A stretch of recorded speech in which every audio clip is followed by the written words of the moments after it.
Carbon and its compound के इस second lecture में आप सभी का स्वागत है साथियों। ये हमारा कार्बन एंड इट्स कंपाउंड का पार्ट 2 होगा, जिसमें आज हम वापस से 10 टॉप एमसीक्यू को देखने वाले हैं, जो आपके परीक्षा के लिए बहुत ही महत्वपूर्ण होगा और ये पूरा प्रॉपर आपके एनसीईआरटी पर आधारित होगा। तो चलिए स्टार्ट करते हैं बिना देरी की। ये आज का पहला सवाल। सारे सवाल इजी हैं, कोई दिक्कत नहीं है। यहाँ पे आपसे पूछा जा रहा है मेरे भाई कि निम्नलिखित में से कौन सा कार्बन का अपरूप विद्युत का सुचालक होता है?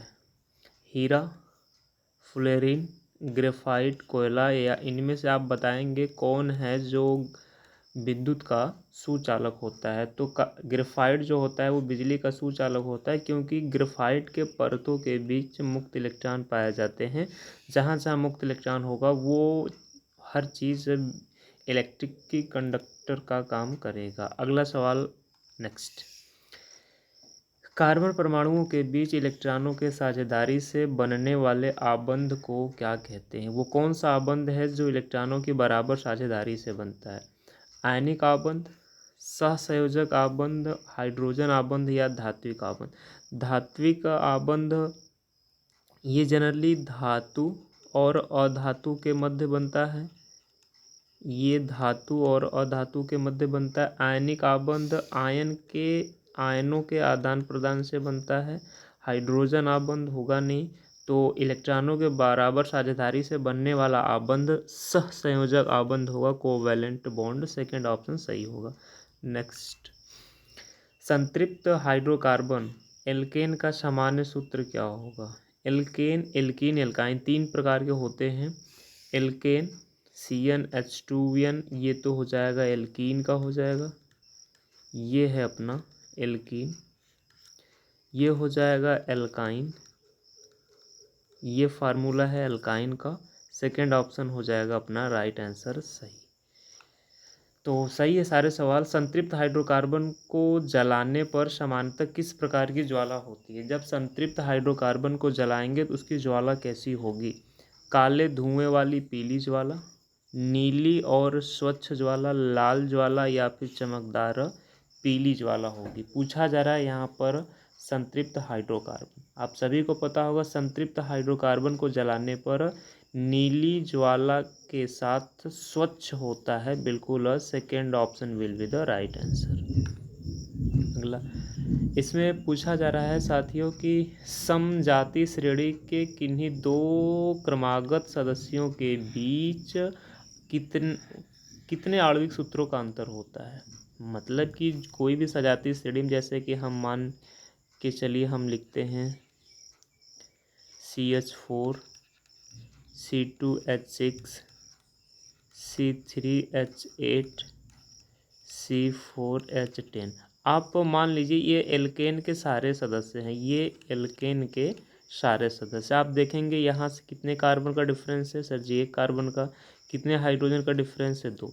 इन दोनों के बीच आप डिफरेंस पता करिए। यहाँ पे आपको दिखेगा एक कार्बन और वापस से 8 और 6, 2 हाइड्रोजन इसमें भी है।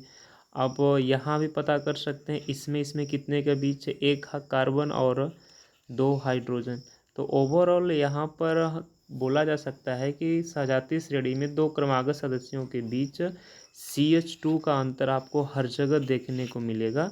Single bond CH2।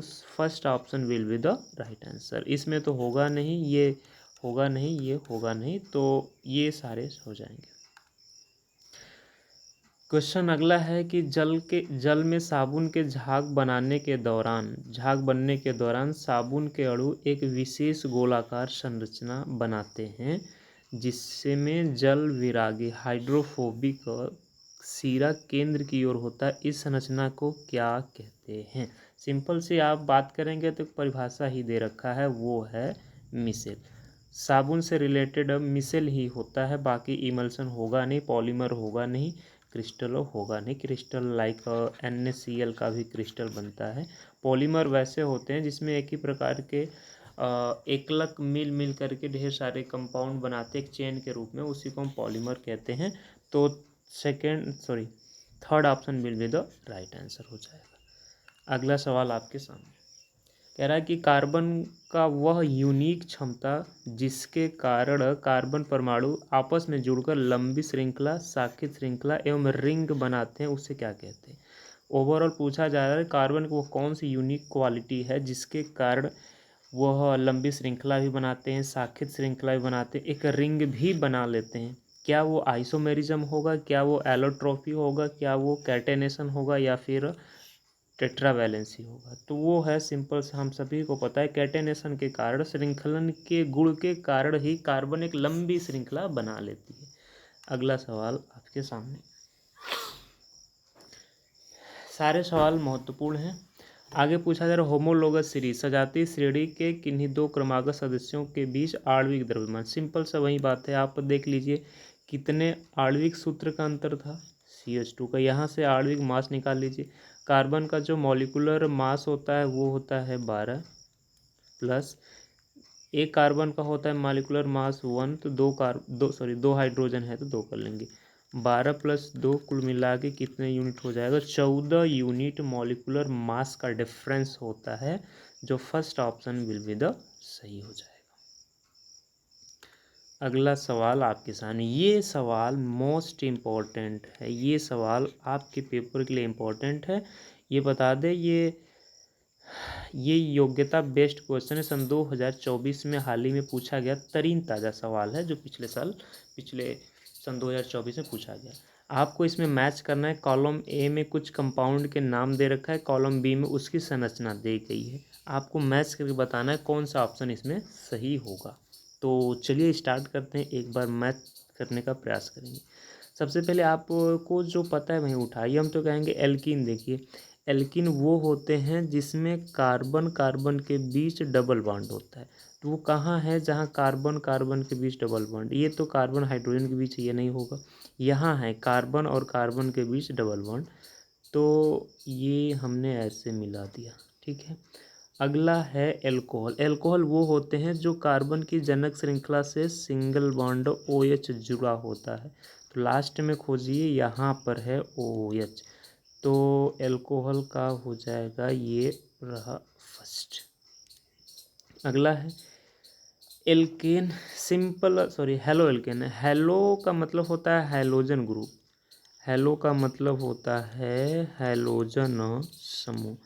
हैलोजन समूह में जैसे कि क्लोरीन हो गया, फ्लोरीन हो गया, ब्रोमीन हो गया, आयोडीन, ये सारे तत्व को हम हैलोजन समूह के तत्व कहते हैं। ये जहाँ जहाँ जुड़ेंगे, यदि एल्केन में इसको, इनमें से किसी को यदि हम जोड़ते हैं तो वो हमारा हेलो एल्केन कहलाएगा। तो आप यहाँ से खोजने का प्रयास करिए कि इनमें से कौन सा तत्व है जो इसमें ऐड है। तो यही है वो सिंगल बॉन्ड Cl, यही है। तो फर्स्ट का हो जाएगा सेकंड, लास्ट बचा थर्ड का हो जाएगा, ये रहा कीटोन। तो आप मैच कर लीजिए।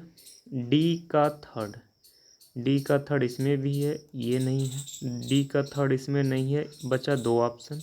उसके बाद है C4 इसमें है, इसमें नहीं है, तो ये ऑप्शन ख़त्म हो जाएगा। First option will be the right answer. यदि आपको ऐसे ही सवाल की आवश्यकता है तो आप कमेंट में ज़रूर बताइए वीडियो कैसी लगी। आपको नेक्स्ट लेक्चर में अच्छे अच्छे सवाल देखने को मिलेंगे। तब तक के लिए ये एक होमवर्क है जो आपको कमेंट बॉक्स में बताना है कि H2O का मॉलिक्यूलर मास कितना होगा। H2O का मॉलिक्यूलर मास कितना होगा, आप इसका जवाब कमेंट बॉक्स में ज़रूर दीजिएगा। मिलते हैं नेक्स्ट वीडियो में, तब तक के लिए जय हिंद।